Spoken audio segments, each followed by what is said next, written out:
Hi, everybody. I am Sandy. I'm Al. This is Al, and we are going to have a conversation. This is a bit of a surprise conversation for Al I had no idea. because we don't what's going on, normally but okay. converse on whatever day of the week it is right We now. converse every day, just Well, not we- in front of a camera. We now. do. Okay. So we were talking earlier this week at our marketing mastermind, and I was talking about how our last conversation that we had, we got so many people talking about having watched it. We made a lot of really good points that had people thinking about what to do for the future. And I was thinking, I wish that more often I felt so zesty about a topic, I think is what I said. And I was just upstairs in the office and I was reading a headline. And it got me thinking that I have something zesty I'd like to talk about today. Two things, actually. Number one is a career in the skilled trades. And number two is putting content online for people to find it. So a specific example. This morning I got to the office and I went to feed the koi fish. And the koi fish were so strange. They were super active, swimming around. It looked like some were getting pushed out of the water. I wasn't quite sure what was happening. So I went to the computer to Google, why are my koi fish acting aggressive? And we have some puppies that are also acting aggressive. Aggressive and active. So I searched for some possible causes of why koi fish would be feeling aggressive or their behaviors, and I found a lot of different blogs about what they were doing. And I wanted to start talking about this because you and I have talked for so long about how video is so important. And everybody says, I don't know if I have anything to say, I'm not really sure, da da da. Okay, so in the moment when I wanted information today, I didn't want to read a textbook telling me about the behavioral patterns of koi fish. I wanted to go online, I wanted to see somebody else say, my koi fish once acted like this, and here's what they were doing, and here's what I found. And that is exactly the type of information I'm looking for. I am not looking for the expert of all experts, and I'm not looking for the scientific definitions. Technical. Yeah. I was looking for real people talking about real things that could give me an answer to my question very quickly. Bob, come here. Because you are acting very aggressively. So when you have a dog and you're trying to do a conversation and the dog is barking, then if you call them over to you, they will stop. Sometimes the other one won't. Sometimes the heckler will follow them over, but here we are. So yeah, what do you think about that in video? And how many times a day do you, or we're in a meeting and everybody is constantly looking up, is the North Pole and the South Pole, are they the same temperatures? And what is equidistant to the South Pole, like we are from here? Bob, come here. Emmy, come here. So people are looking things up all the time. All the time. Yeah. There's no doubt about it. I can think of, it's like many examples, just being in the car, in the truck the last few days and wondering something and having one of the girls look it up. Well, here's the answer. And we live in that world where it's very easy to get information, but someone has to put that information there. Yeah. Another example that just happened yesterday or maybe the day before is we took the concrete saw apart, the gas one, tried to figure out why it's not running. And I went to look to see if I could find the owner's manual for it because I knew I had it somewhere. And in the interim of that, Zach had his phone out and he was watching something about, he obviously looked up the brand and the make and the model, and he was looking for information right there on his phone. Yeah. And had someone not taken the time to show you how you take apart this particular saw, he would have been left trying to figure it out on his own or wait for me to get back with a manual that I never found. Right. So when I pay attention, this happens all the time. So you're absolutely right about that. Yeah. I also, prior to you getting to the office this morning, had witnessed the same thing with the fish, but because I'm on so many koi Facebook pages, I was a little bit more aware on the front side of what was going on. Okay. So I didn't have to go and look immediately, just looking at their behavior and seeing how they were doing what they were doing, I knew what was happening. Because you are on a lot of pages where people are just showing and telling. Real people telling. Here's my koi pond, and here's what is happening today. I wanna make a point about that. It was really interesting today. This morning, as a matter of fact, someone had shown a video feeding my koi, and they were throwing the feed in there, and the pond was covered with plants.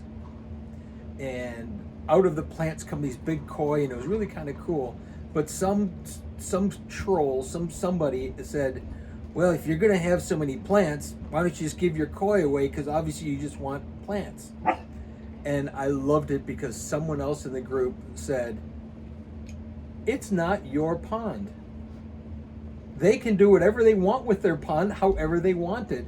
But it was really good because it was a way of telling someone that just because your way you think is right doesn't make it right for someone else. And clearly these people were enjoying this pond full of plants with these big koi. They were joking. Some of their comments were, it looks like a whale coming out of them. Clearly these aren't brand new koi. These are 5, 10, 15, 20-year-old fish. Yeah. So it was just interesting how there was a bit of a self-governance there. So I think before people post online, that's the biggest fear. The biggest fear is that you'll put something out and somebody won't like it, so you'll get negative comments or people won't like you. And that happens. And guess what? Some people are going to like you, some people are just not going to like you or your way, no matter what you do. And it's okay. You've got to take that healthier perspective that I'm sharing to share, and don't tolerate hecklers. I mean, sometimes a debate, that's one thing. Sure. Or getting into a constructive conversation. But don't ever take the bait from a troll. Just eliminate it altogether. Even if people mean well, I think sometimes they don't come across that way. And if we try to engage, or if we try to make everybody happy, and even in the responses to some of those negative comments, you can't win. I think if anything, the current political climate has shown us that once a mob mentality kind of takes over, and whether that's online in comments or if it's in real life, just shut it down. Yeah, you can't reorganize that into something constructive. It just becomes mob rule. Yeah. And I think we've certainly seen that over the years, how things have changed, and how as we put ourselves out there, certainly there's those people that don't agree with how we do things, and they don't like our certain way, and that's okay. Yeah. But we can't stop being ourselves just because someone else thinks they have a better way. Right. Whether it's a better way or not, sometimes it is. We never profess to know that we've never said ours is the way and ours is the only way and this is the only way to do something. We have always admitted that there's many ways to do things, and this is just what we found through practice and experience and practice and screwing up. And so where were we in this rambunctious conversation about videos and looking things up online? Well, funny story. So we were just interrupted by a phone call from Galena, who we know is our frontline phone answerer / troubleshooter. And she has the lovely frontline responsibility of screening all of our incoming requests. And it's really interesting because there's a clear difference when people have been to our website and when people have not been to our website. It's almost like our certain way, like you had mentioned before, some people just won't like your certain way, but the right ones for you will like your certain way, and you'll be able to notice that you talk in the same terms and you express your desires for life or for style of life in the similar fashion. So it's really a cool thing when we can tell that people have been to the website to get to know us a little bit, because it just makes choosing them back so much easier. So that is just a fun story. Yeah, I think the importance of video goes back to that we've shared ourselves, we've shared our lives and everything we do. We share our families, we share it all online, our dogs, and we don't worry about if the dogs bark, and we try to avoid that as much as possible, but that's just kind of part of who we are. and they're a part of our lives, and we go out and we have a good time, and we share that part. We share the joy of what we do and the grind of what we do, but we certainly share way more than anybody else in terms of the human side, the people side of things, and I think that's where video makes a big difference. It definitely does. So whatever that woman's story is that I have yet to hear about, just, she clearly saw something that she resonated with in who we are. Yeah, definitely. So on to topic number 2 today is about the trades. Skilled trades. Okay, so there's a bunch of things going on in the political climate right now that I don't want to get too deep into, but there is something that really bothers me at the core of my value system. And the thing that bothers me is we're in a state that it is mid-July. The COVID situation has been extended by our governor, that I did not vote for, through August 11th. And when our state shut down because of COVID, basically we were prohibited, like everybody, unless you worked at a grocery store or a hospital, like you were prohibited from going to work, which sent the entire state into a tailspin. And then record unemployment numbers. Well, yes, because somebody dictated or mandated that nobody, whether you were willing, able, and healthy, whether or not you were was irrelevant. You were not allowed to go to work. So now the reports are coming out that record-breaking unemployment, as bad as the Great Recession. Of course, because you mandated a shutdown. But then the next part of it is, I believe it was Ivanka Trump made some remarks recently in the last couple days about thinking of trying something new. So in the current state of the world, instead of assuming that the path to a successful future is going to a college to obtain a degree, likely in a field that most people, like once you get a degree, often you don't ever work in the field that you get the degree in. But she was just saying that there are alternative places to look for that career. And the skilled trades are definitely something that people could pay more attention to. So there's a little bit of backlash now towards her for saying, because people are making assumptions that she's spoiled and rich, and what would she know about normal people? Well, I don't believe that about her, but take it from me. Skilled trades are a viable option, and those are something somebody could do instead of just going to a university and getting a degree. I mean, I'm in the pool industry, and my areas of study were business and psychology, but I didn't need that to get into the pool industry. We have people on our team with master's degree in literature and writing and things like that, and yet they're working on pools. But you don't need something that elaborate for you to be able to work in the pool industry. So skilled trades are always necessary, always needed. There's a definite huge demand for the work right now. So like, let's not, whatever is happening with these people not liking what she said, let's not do that, because there is a definite need. I think what people don't realize, I think across the board, people completely, about our industry for sure, is there's this assumption that it's a summer job, and that, oh, it's not a real job, it's I'm only here for a while, or whatever it is. And yet someone who takes what we do seriously can literally write their ticket just about anywhere. Yeah. Once they put their time in and learn the skill. The difference between skilled labor in pools and skilled labor as a plumber, electrician, whatever, is there's trade schools for that. There are apprenticeships for that. There's all these different steps that you can take to become a plumber, become an electrician, become a whatever. The pool industry doesn't really have any organized system.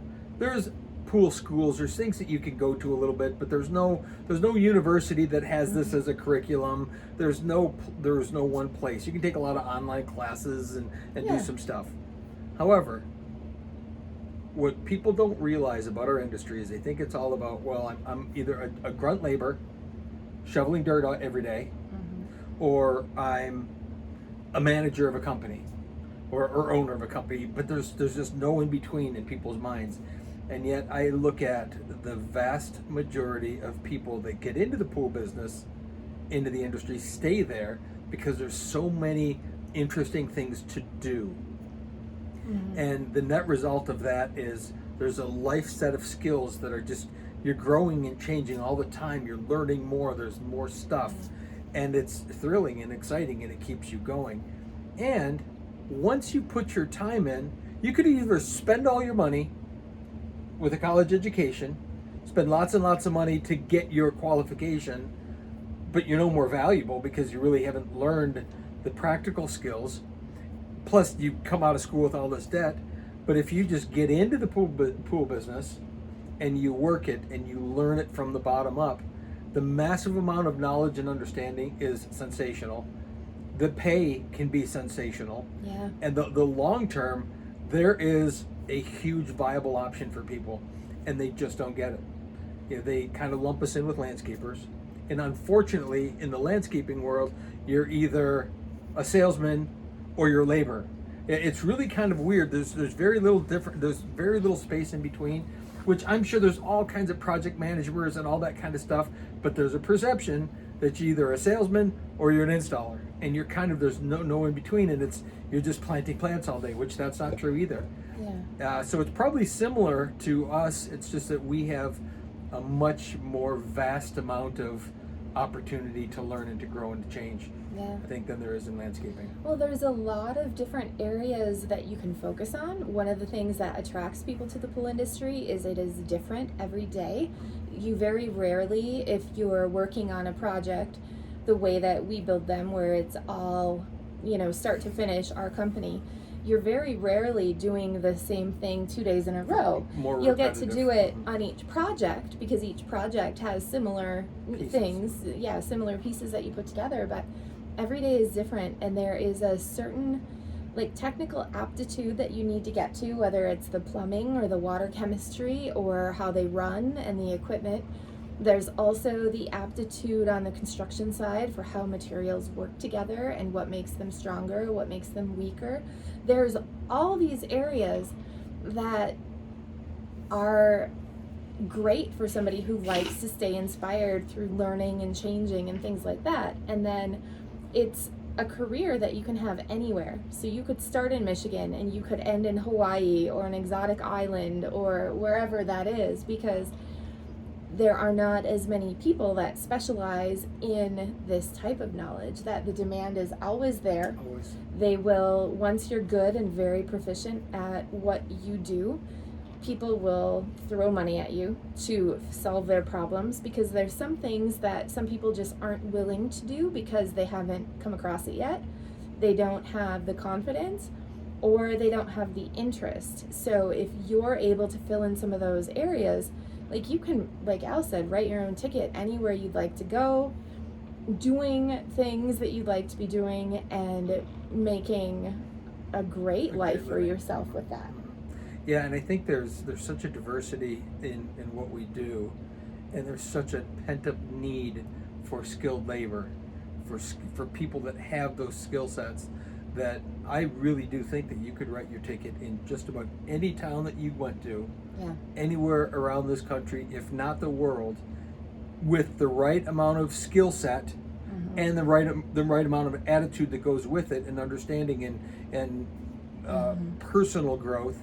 You could write your ticket anywhere. I don't think there's any question about it. Low barrier to entry, and the people in low or no barrier to entry, other than some hard work. Having some you got to knowledge, do some work. being willing to put the work in. But anywhere that you come into the pool industry, when there's people that have been in it for a while, they will recognize that, and they will go out of their way to make sure that you've got a place with them. Or just think about that with us. Anybody that has potential, we would move obstacles out of their way to get them to a certain level of success. And we know plenty of people in the local area. Same thing, if you've got somebody that's good and they're looking for an opportunity, send them my way because I'm looking. We hear that all the time. There's just such a huge opportunity. So I would hope that people would get out of their own way, quit making assumptions, quit thinking that there's only one way to create a life, create a life that you can enjoy, and really consider it as a viable option. Technology and the media of our world today has sort of painted everything other than big tech and engineering and these certain things as bad or inferior, and in no respects are they. They're just a different set of trades.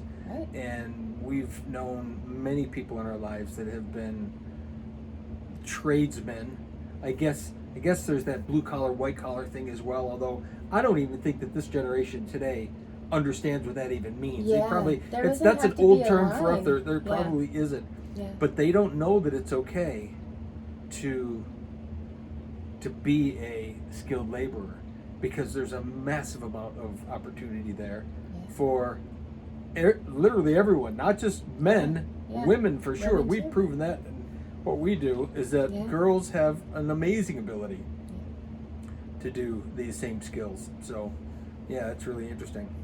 So I would say just the 2 lessons, takeaways for today: do the video, because just think of how many times you look things up online, and whether it's video or blogging or a combination, really a combination would be Everywhere is best. because you definitely have specialized knowledge that other people are looking for, and they're not looking for you to be the expert. They're looking for you to give the examples.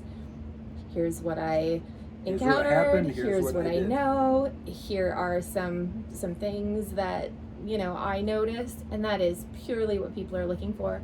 And then the second thing is encourage the learning and delving into skilled trades, because it's huge. There's an entire just amount of untapped potential waiting for people who look into it. In all trades, we're talking specifically pools, because it's where we're That's at, what we know.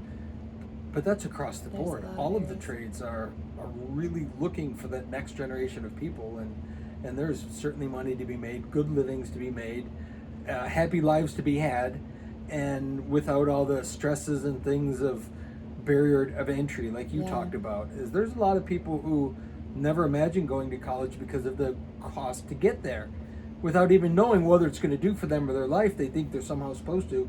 They don't know that they can. And that's where the trades is a low barrier, no barrier entry in, and you'll go as far as you choose to go. That's the difference as well. Is if you want to go in and just make your money every day, trudge through the same thing, you're okay with making a few bucks, it's one thing. But if you want to go somewhere in a trade, in the pool business, be a sponge. Learn. Say, I can do it. I'll try to do it. Be the first person to jump in. And when you jump in, the more and more you jump in, the more you realize you can kind of do anything if you just set your mind to it.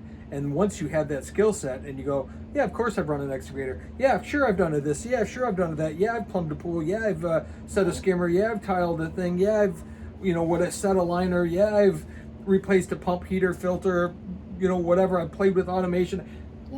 Once you can say that, you're ready to take it anywhere you want. You can go wherever you want and find a job and make good money doing it. Let alone, we're not even talking about going out on your own and starting your own company, but even as a employee of a company, you can make a darn good living by taking the time. That's your education. You're being paid to be educated. Instead of going to 5 years of college, do 5 years where you're getting paid to work, but be a sponge and learn. Commit yourself to that 10,000 hours, whatever it's going to take. You put those hours in, and you write the ticket wherever you want to go. Definitely. Well, thanks for listening. We'll see you next time.